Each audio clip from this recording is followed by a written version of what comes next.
Hi, I'm Joshua Weil, and I'm an emergency physician with Kaiser Permanente and the Permanente Medical Group at Kaiser Hospital in Santa Rosa, California.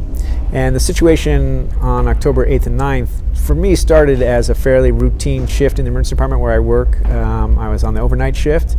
It was smoky, and in Northern California, that's not that unusual to have some smoke from distant fires, but didn't really appreciate that this was a fire in our neck of the woods. Until around 11 or 12 at night, when the firefighters started telling us that every fire asset in the county was deployed, and we were starting to get patients in the emergency department that were relating fire-related injuries and complaints. Quickly escalated within a couple of hours. We realized that the hospital itself was under threat, and by 3 a.m. we made the decision to evacuate the hospital and move all of our patients to safer positioning. At 2 in the morning, when we finally decided to open up the incident command, I was there as a hospital as a senior physician and leader. I was fortunate to have two other senior leaders on site. One is a senior physician in the role of he's a physician in chief, Kirk Pappas. So he is our medical group lead for the facility.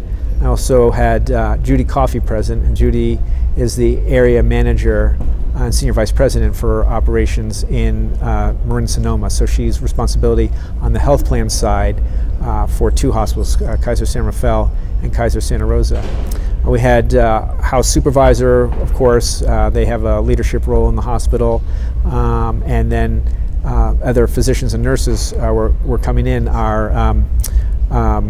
We had facilities lead came in from offsite when he got notified. That's John Fannin, and other senior leadership came in over several hours as things escalated. So I would say that effective communication during the event was a challenge. And number one, in determining who was on site and how we were going to communicate with them. So communicating to physicians and nurses through runners and staff was fairly easy, but one of the challenges was really deciding what the message was to be, especially early on before we decided to evacuate. I think I struggled with what to communicate to people, that we're just staying the course, we're going to keep working, we're preparing for a surge event, and how to communicate that clearly. And again, we could get that message out to the frontline staff, but how to message it to the staff behind closed doors. So I think particularly about pharmacists, the operators working the phones, people in medical imaging, people in lab, those people who maybe are behind a door and they're not seen, and so therefore you don't think about how to communicate with them. In the bigger picture, thinking about how we were communicating with our staff overall, we utilized a lot of the typical resources like the press, the radio, TV, but what we found was that a lot of messaging went through social media, and I think that was a little bit different thinking for us as we progressed through the incident over not just that first night, but over the 17 days before we were finally able to reopen the hospital. And it's very important to have a consistent way for people to know to get that message, where to turn, and then ultimately to think about things like we're going to have a phone call at a given time every day so that people know to call in and get the most up-to-date information. The decision to evacuate the hospital was a difficult one to make, but I didn't hesitate over it, I didn't struggle over it. I think in a large part I had been watching as things were escalating through the night, and it was clear that there was threat to the community. I think by that time the thought had crossed my mind that maybe all Santa Rosa was going to burn down tonight. I just really didn't know when the fire was going to stop. So when the fire team came in and said that they were making a last stand, I went to thinking about trying to evacuate the hospital with some time versus the consequence of having to evacuate it immediately in 30 minutes if they were not able to hold that line, if that last stand was not a successful last stand. Of course, you always have to weigh it with, am I being what is it, henny penny, that the sky is falling, making a call and then looking in retrospect and saying, oh, we didn't need to evacuate, and putting people at risk by going through that evacuation. But at that moment, in my mind, it really wasn't a hard one I didn't have to struggle over it. I mean, it was a difficult one to make because I knew putting the staff and patients at risk by asking everyone to evacuate the hospital. But knowing that the threat was so imminent, I felt like it had to be made. And I guess I just didn't hesitate over that when it came. I'm sure there was a moment's hesitation, but not for very long. And in retrospect, 3 hours later, it was clearly the right decision. I think one of the things that happened is that at Kaiser, I'm fortunate to have a regional system, right? We're 21 hospitals in Northern California, 4 million plus patients, and already the regional command center was standing up and they were on the phone. And so while I made that decision without turning to the regional command center, as soon as I told them, they were completely supportive. And so I knew that I had what I needed in terms of moving forward.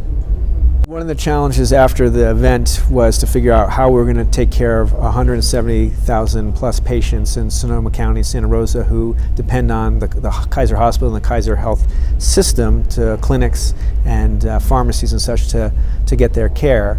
And so what you have to start doing is thinking about what are the care needs that are out there, whether it's chemo infusion for oncology patients, whether it's people who are scheduled for surgery, whether it's people who need medication refills because they've evacuated their homes. And the evacuation for the community happened so quickly that people literally escaped with the clothes on their back and that was it. So they need medications, and maybe they injured a foot or have some smoke-related problems because the air is so smoky. So how are you going to deliver the care to those people?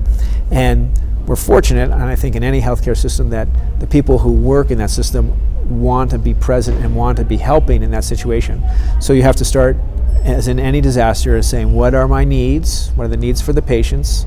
And then what are my resources? And again, Kaiser Northern California, 21 hospitals. We have operating rooms at other facilities. And so we just started saying, okay, what are the surgeries that need to happen today, within the next few days, within the next few weeks? What operating rooms can we make available at our other hospitals? What surgeons who want to help can we send to those other hospitals? Similarly, we knew we had sent many, many patients to Kaiser San Rafael. We had hospitalist physicians who wanted to be helping. We sent them down with teams of nurses and social workers and patient care coordinators to work out of Kaiser San Rafael. So again, you just have to, you're going to utilize your HR assets, and you're going to start thinking about what are the needs, what are my assets, and how am I going to start pairing them. And it takes coordination and it takes people, but fortunately, with HR and clinic managers, you have people who are already expert at doing that, and you just have to leverage their expertise. Well, I think the question that probably most frequently went through my mind that I had to keep answering was, is this real? Is this possibly happening? I've been to disasters. I've been to Sri Lanka and Haiti and Louisiana and the Philippines, but always I was going, and I was going to be there for a prescribed amount of time, and I was going to come home, and I was going to come home to my own bed and my own family. And that night in particular, I didn't know if I was going to have a home to go back to, and ultimately I did not. And it was my own community, and I was living in it at the moment. So you kind of had to keep checking yourself and saying, this is not a dream, this is real. It's as unbelievable it is, you have to stay present. And I think for me, especially in the early phases of the event, the question was, is the hospital safe? Is this fire going to move through here? Once we made the decision to evacuate the hospital, then it was a little bit easier to move beyond that question, although we still had to consider it for the people that we kept behind, myself and other leaders and other staff who wanted to stay behind, make sure the hospital got evacuated, and then concentrated on reopening it. And the other thing that occurred over the next several days is the fire was not controlled. I'd have to go back and look to see when they got good containment, but certainly days to even weeks before it was well controlled. And for the next several days, every time the wind direction changed, then there were new evacuations and there were new threats to buildings, including our own. And so you had to ask yourself, are we safe staying here? Should we be moving on? And that decision becomes one that you have to ask yourself kind of throughout the day until they got that fire contained. Yeah, the mental health impact of an event like this goes on not just during the event, but I'm a year post, and I'm still dealing with the impact. And I have my days where I get really down, and I question, am I on the right career path? Should we stay in Santa Rosa? Do we need to move on? But in the moment, in that critical incident, different people handle it differently. I think it's fairly remarkable that all the nurses and staff and physicians stayed that night, that so many more came in to help, despite the fact that their own homes and their own families were potentially at risk. And you go through different phases. For me, it was the worst of it was fairly brief. I called my wife at 1 a.m. and at that point I thought, it's just a little strange out there, just get some stuff ready just in case, thinking that maybe over the next several hours there might be a call to evacuate.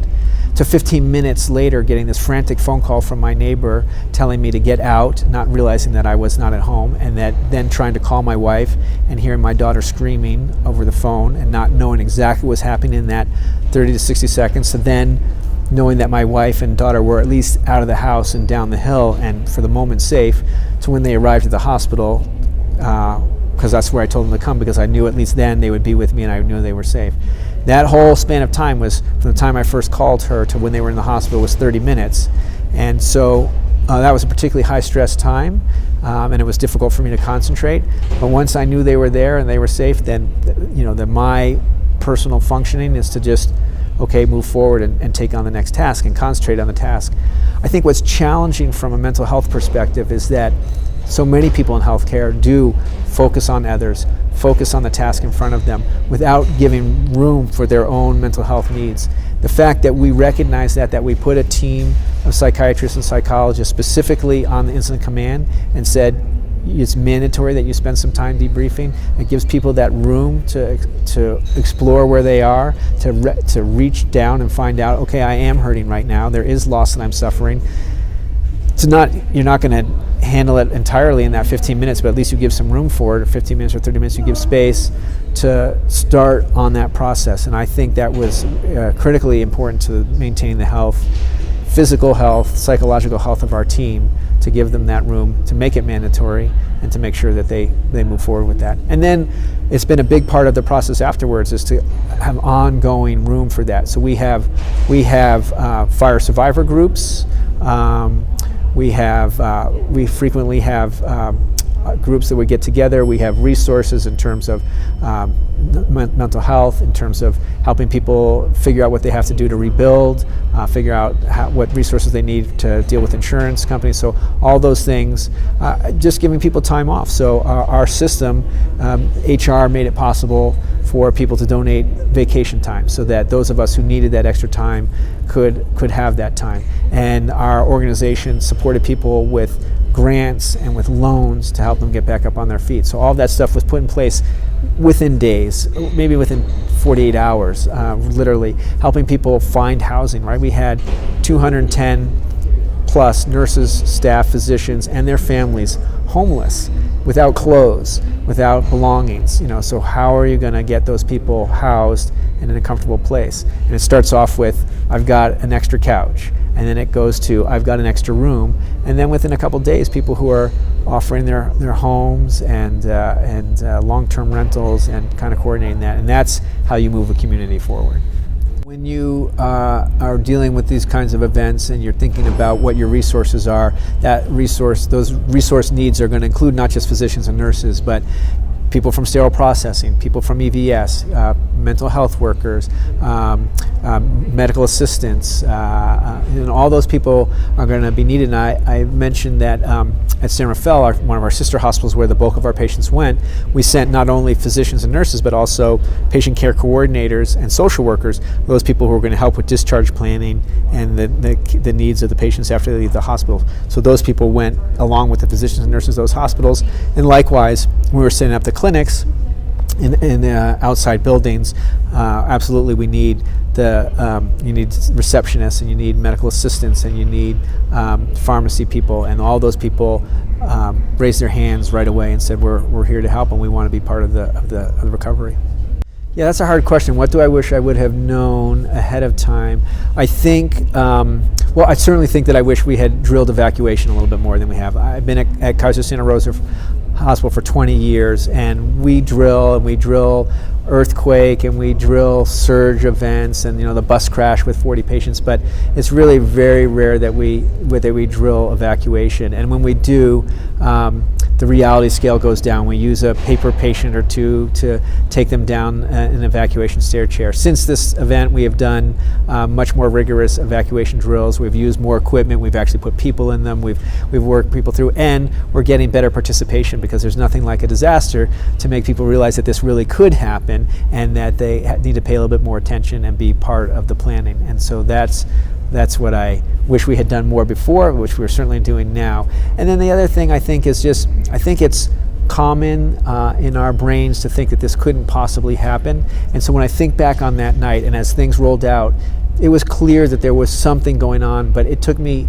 literally hours before I said, okay, time to open up the command center, this is real. I just kept thinking, this is just going to be a little bit busier night than usual. I'm just going to move through. I'm going to do business as usual with maybe an expectation that's a little bit busier than I had thought. And so I think an earlier expectation of yourself and of the system, and to not hesitate to flex those muscles that we have around emergency preparedness and using what we have trained ourselves on becomes critically important.